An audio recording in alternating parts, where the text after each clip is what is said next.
नमस्कार, आप देख रहे हैं दूरदर्शन किसान। कोविड-19 महामारी के खिलाफ लड़ाई में किसान उपयोगी जानकारियों के साथ इस खास कार्यक्रम आत्मनिर्भर भारत में आप सभी का स्वागत है। मैं हूं मोनालिसा। आइए देखते हैं क्या है नया आज के इस कार्यक्रम में। विश्व दुग्ध दिवस 1 जून को मनाया जाता है। कृतज्ञ हैकेथॉन पुरस्कार समारोह का आयोजन। एमएसपी पर गेहूं की सरकारी खरीद जारी, पहले ही टूट चुके हैं गेहूं खरीद की सारी पुरानी रिकॉर्ड। केंद्रीय कृषि मंत्री ने किया हॉर्टिकल्चर क्लस्टर डेवलपमेंट प्रोग्राम का शुभारंभ। आइए अब देखते हैं समाचार विस्तार से। विश्व दुग्ध दिवस 1 जून को मनाया जाता है। संयुक्त राष्ट्र के खाद्य और कृषि संगठन ने साल 2001 से इसकी शुरुआत की। इसका मकसद है दूध को विश्व आहार के रूप में पहचान दिलाना और डेयरी उत्पादों के महत्व को उजागर करना। इस दिन दुनिया भर में कई तरह के कार्यक्रम आयोजित किए जाते हैं। इस बार भी सोशल मीडिया के जरिए ऑनलाइन जागरूकता फैलाने की कोशिशें की गई। आइए देखते हैं इसी पर एक रिपोर्ट। दूध इंसान की जिंदगी का पहला आहार है। इसमें विटामिन ए, डी, ई और विटामिन के पाया जाता है।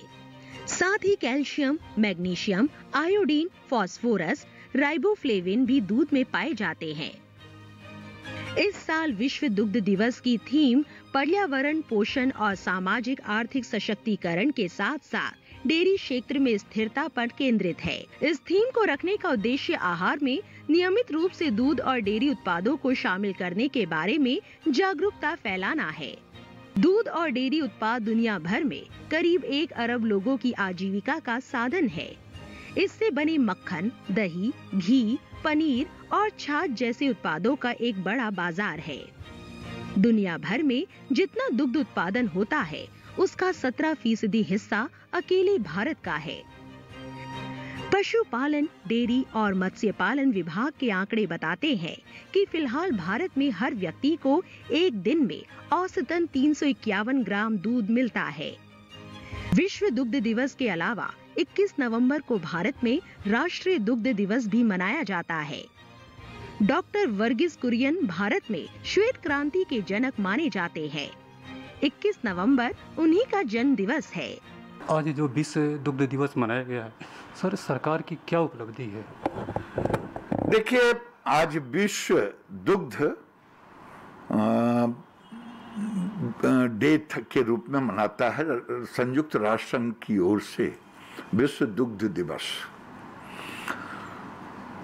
भारत एक ऐसा देश है जो पूरे दुनिया का सबसे बड़ा दूध उत्पादक है और सबसे ज्यादा जानवर है। ये अलग बात है कि हमारे यहाँ ब्रीड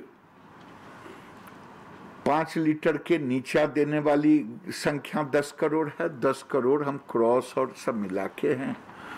ऐसी स्थिति में मैंने 6 साल में, जिसे मोदी का 7 साल कहेंगे, तो 7 साल का तो नहीं, 6 साल का अगर आंकड़ा को मैं देखूंगा, 6 साल में 45% का, अगर 7 साल को जोड़ देंगे तो 45% दूध की वृद्धि हुई। 137 मिलियन टन था जो 200 मिलियन टन पे हुआ। वहीं आज जो दूध की कीमत है देश में लगभग 8 लाख करोड़ का है। धान, गेहूं, गन्ना तीनों को जोड़ दें तो वो भी इससे थोड़ा कम ही होगा। जो लोग कह रहे हैं आज यहाँ कोई एमएसपी का झगड़ा नहीं है, आज कोई मार्केटिंग का झगड़ा नहीं है, कोई मिल्क यूनियन, कोई प्रोसेसर, किसी की गाय को ऐसा कंफ्यूजन नहीं है कि गाय कब्जा कर लेगा। तो ये सेक्टर किसानों के लिए एक आर्थिक रीढ़ है। कृषि आधारित पशुधन आज विश्व दुग्ध दिवस के अवसर पर सबको बधाई। विश्व का सबसे बड़ा दुग्ध उत्पादक भारतवर्ष है, पहली बात। दूसरी बात यह है कि इस बार जो विश्व दुग्ध दिवस है, इसमें जो थीम रखा गया है वो है सस्टेनेबिलिटी। और सस्टेनेबिलिटी किस किस एरिया में, सस्टेनेबिलिटी इन्वायरमेंट के लिए, सस्टेनेबिलिटी आपका न्यूट्रिशन के लिए और sustainability socio economic condition of dairy farmer के लिए। इन तीनों चीज़ों के लिए भारतवर्ष में भारत सरकार ने पिछले कई सालों से 2014 के बाद से जिस तरह के प्रयत्न किए हैं, उसका ही ये फल है कि आज ना ही विश्व का सबसे बड़ा दुग्ध उत्पादक है भारतवर्ष, बल्कि जो दुग्ध का उत्पादन में जो वृद्धि हुई है वो करीब 45% के आसपास की हुई है पिछले 6 वर्षों में 2014 से। और जो एनुअल ग्रोथ रेट है, वार्षिक जो दर है ग्रोथ की, वो करीब 6.4% के आसपास है, जबकि वर्ल्ड की एनुअल ग्रोथ जो है वो 1.2% है। तो ये चीज़ें दिखाती हैं कि किस तरह से हम लोग के जो प्रयत्न हैं सस्टेनेबिलिटी में वो किस तरह आगे बढ़ रहे हैं। और सस्टेनेबिलिटी में कई सारी चीज़ें होती हैं, जैसे कि अगर हम इन्वायरमेंट के सस्टेनेबिलिटी की बात करते हैं तो सबसे पहले बात आती है कि हमको अपने दूध का प्रोडक्टिविटी बढ़ाना है, प्रोडक्शन नहीं, क्योंकि हमें एनिमल्स की, पशुधन की संख्या कम करनी है, लेकिन साथ में हमें दूध के उत्पादन को इतना बढ़ाना है कि ना ही हम देश के बल्कि विश्व के बिगेस्ट वर्ल्ड सप्लायर दूध के बने। आज के दौर में मशीनों की उपयोगिता से हम सभी परिचित हैं। भारत के कृषि क्षेत्र में भी मशीनों का इस्तेमाल बढ़ता जा रहा है। अभी इसमें और तेजी लाने की जरूरत है। कृषि क्षेत्र में मशीनीकरण को बढ़ावा देने के लिए कृतज्ञ हैकाथॉन पुरस्कार समारोह का आयोजन किया गया। इस कार्यक्रम में कृषि मंत्री श्री नरेंद्र सिंह तोमर ने शिरकत की। आइए देखते हैं इस पर एक रिपोर्ट।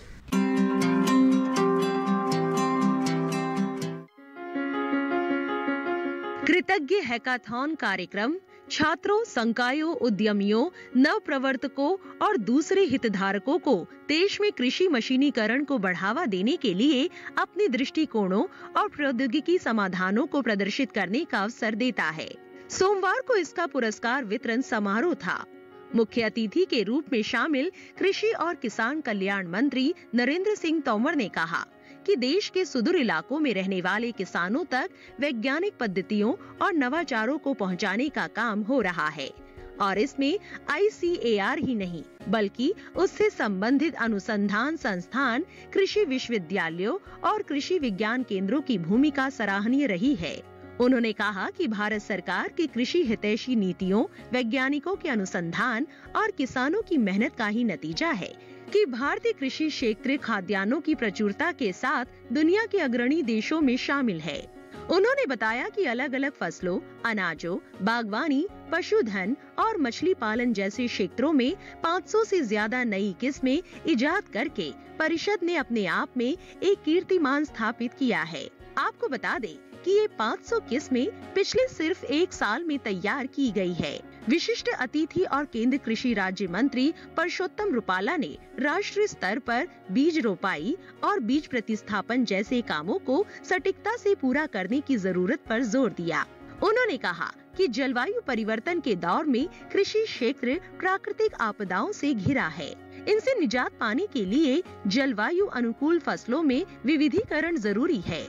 ICAR के महानिदेशक डॉक्टर त्रिलोचन महापात्रा ने बताया कि महिलाओं के अनुकूल कृषि उपकरणों का विकास बहुत जरूरी है। साथ ही नई किस्मों, नवाचारों और प्रौद्योगिकियों को सही समय पर किसानों तक पहुंचाने के लिए भारतीय कृषि अनुसंधान परिषद लगातार कोशिश कर रहा है। महापात्रा ने दूर दराज इलाकों में रहने वाले किसानों तक प्रौद्योगिकी और किस्मों के विस्तार के लिए नीतिगत सिद्धांतों की वकालत की।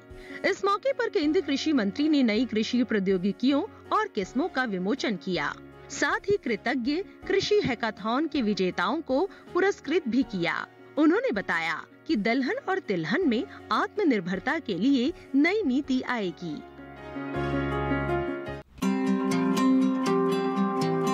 इसी के साथ कार्यक्रम आत्मनिर्भर भारत में वक्त है एक छोटे से ब्रेक का। हम जल्द हाजिर होंगे। आप बने रहें दूरदर्शन किसान पर।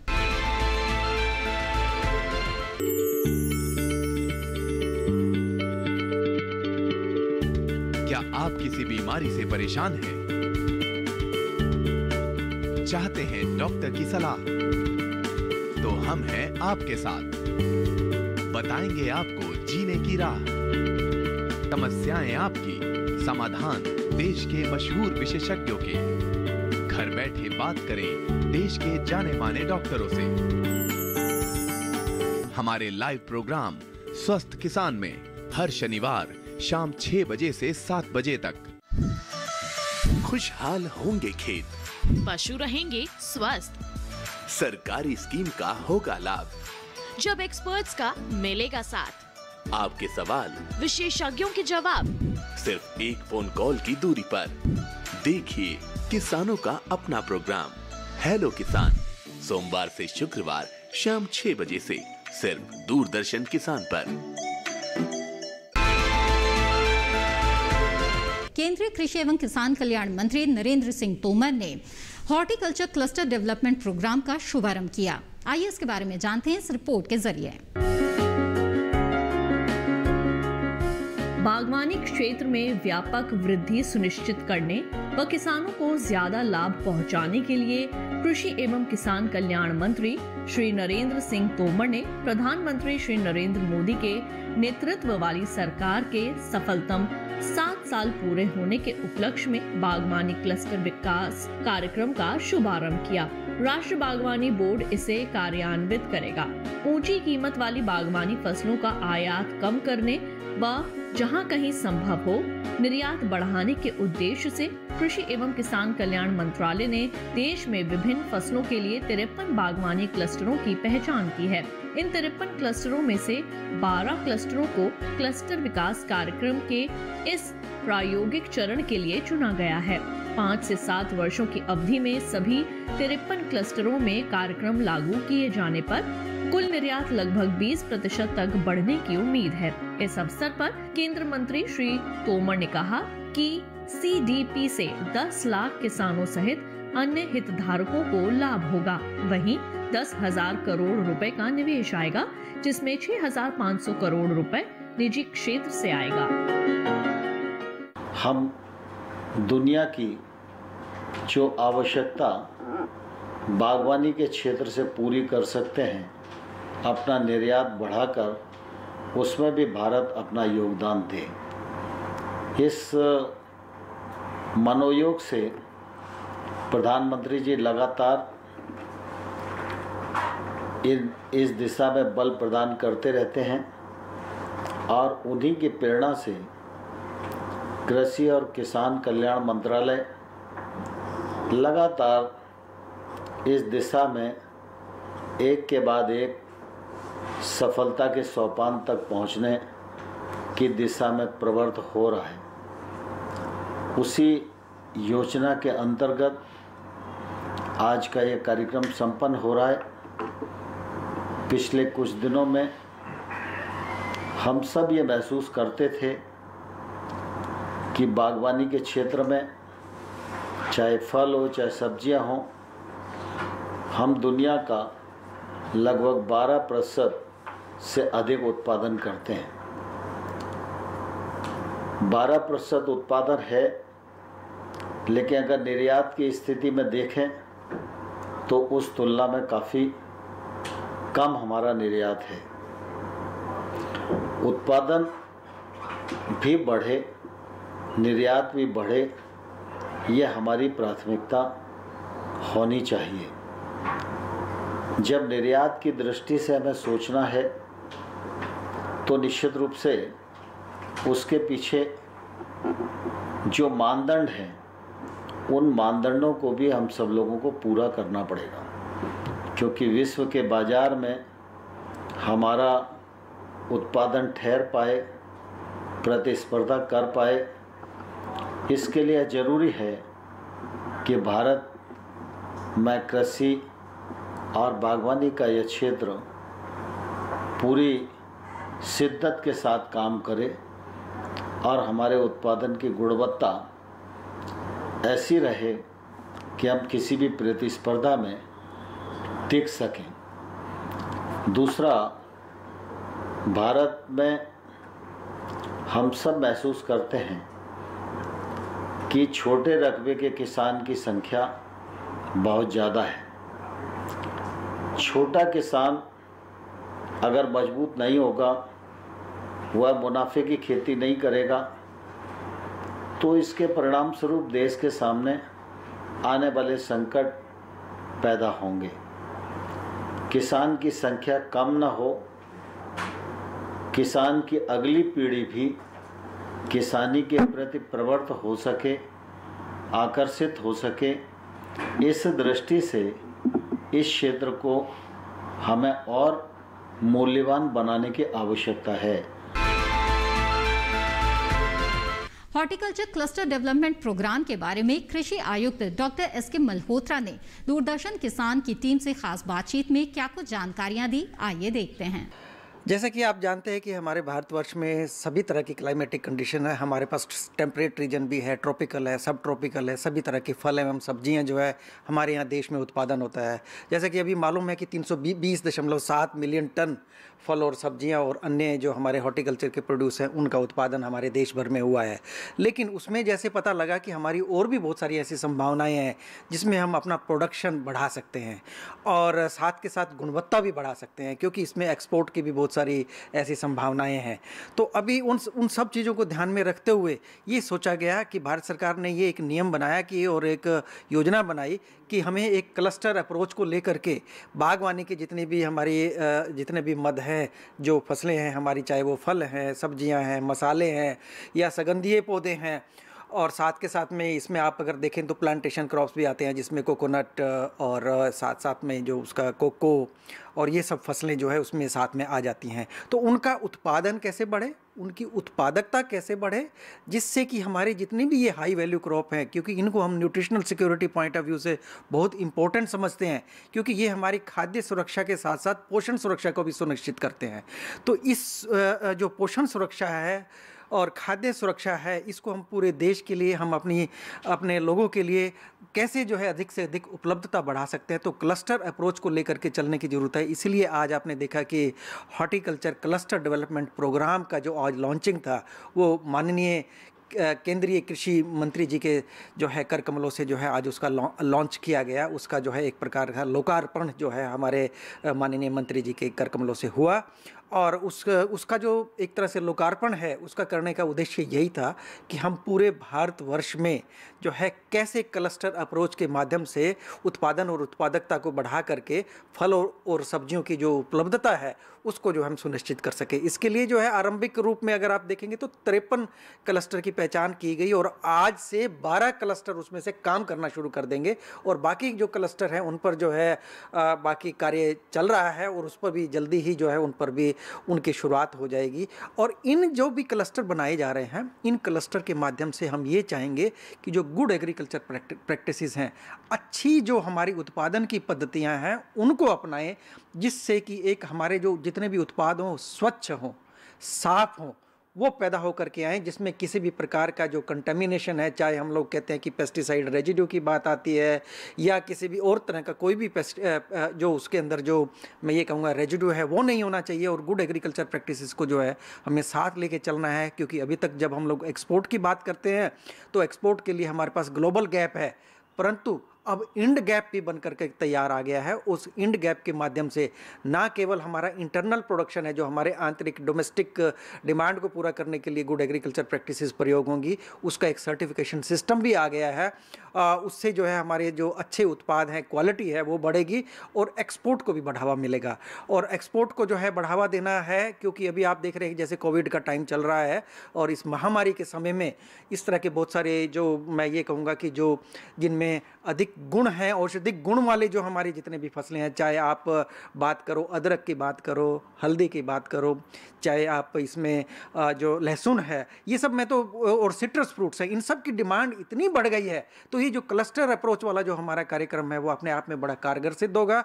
इसमें हॉर्टिकल्चर में फल सब्जियां तो आते ही हैं, साथ साथ में स्पाइसेस भी आते हैं, मसाले भी आते हैं, और मसालों की जो डिमांड है, मांग है, वो इस समय में आकर के और ज़्यादा बढ़ी है। चाहे वो काली मिर्च है, चाहे वो लौंग है, इलायची है, इस तरह की जितनी भी हमारी फसलें हैं उनके औषधिक गुण भी हैं और वो हमारे सिस्टम को भी ठीक रखती हैं और महामारी के समय में जो है बड़ी अच्छी कारगर सिद्ध हो रही हैं और उसको अपनाया भी जा रहा है लार्ज स्केल पर।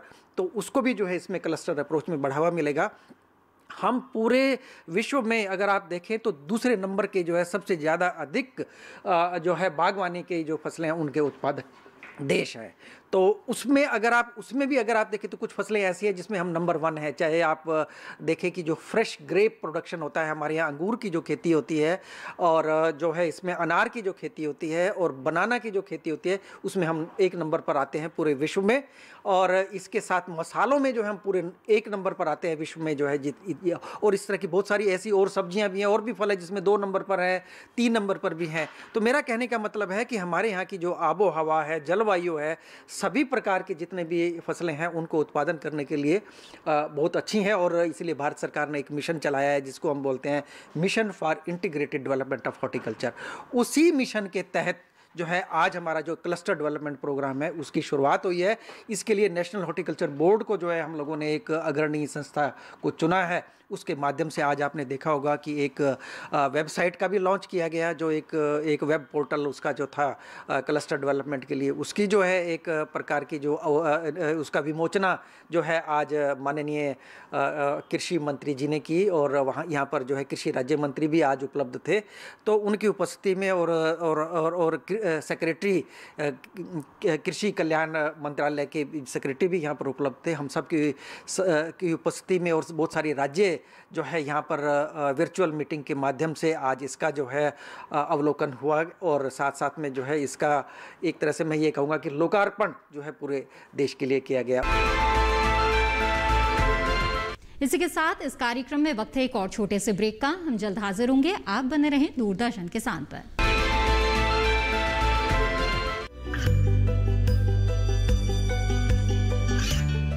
गांवों और पिछड़े क्षेत्रों में सरकारी योजनाओं की जानकारी पहुंचा। देश में कौशल और क्षमता विकास कर ग्रामीणों को सामाजिक बदलाव और विकास से जोड़ने की दूरदर्शन किसान की पहल चौपाल चर्चा देखें सोमवार से शुक्रवार सुबह 9 बजे। ये कामयाबी है अन्नदाता की। ये कहानी है खेत और खलिहानों की। कैसे करें अपने पशुओं की देखभाल,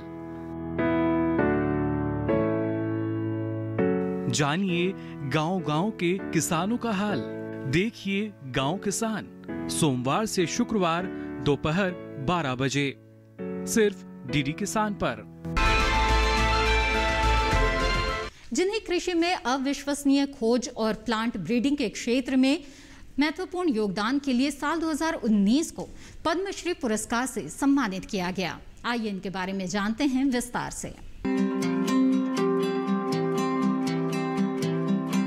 साल 1947 में पंजाब के अमृतसर के गांव दबुर्जी में जन्मे बलदेव सिंह ढिल्लों एक किसान और कृषि वैज्ञानिक हैं। इनकी उम्र 72 वर्ष है। बलदेव सिंह ढिल्लों ने खालसा कॉलेज अमृतसर से कृषि में बीएससी और एमएससी पंजाब कृषि विश्वविद्यालय से स्नातक की पढ़ाई पूरी की थी और इन्होंने भारतीय कृषि अनुसंधान संस्थान नई दिल्ली से डॉक्टरेट की उपाधि प्राप्त की थी।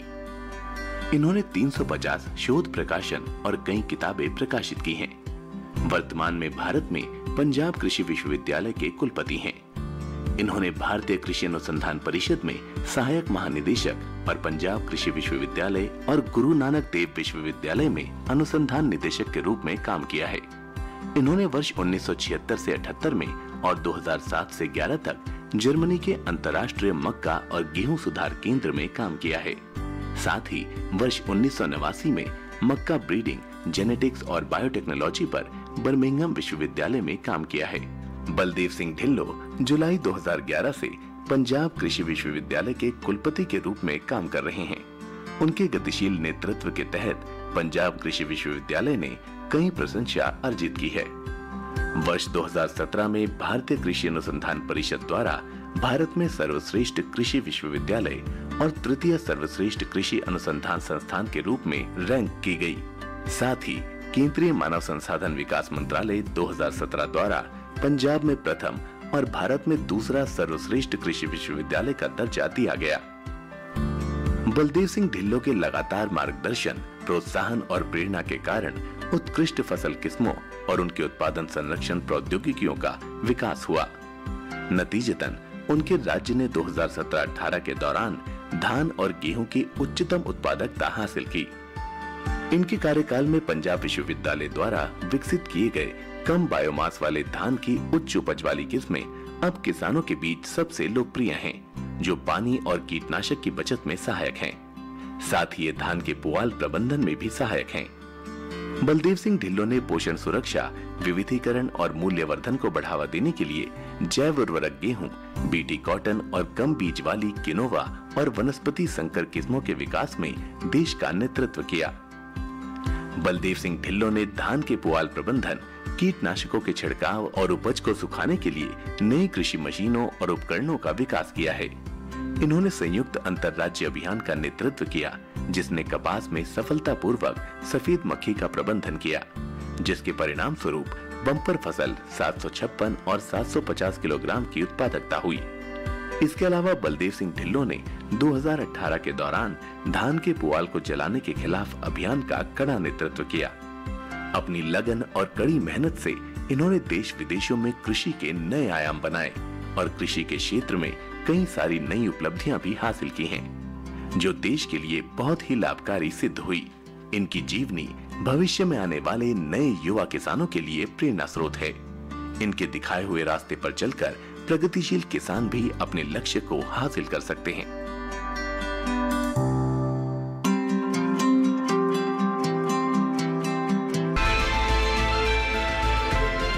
इसी के साथ कार्यक्रम आत्मनिर्भर भारत में आज बस इतना ही। मुझे दीजिए इजाजत। आप बने रहें दूरदर्शन किसान पर। नमस्कार।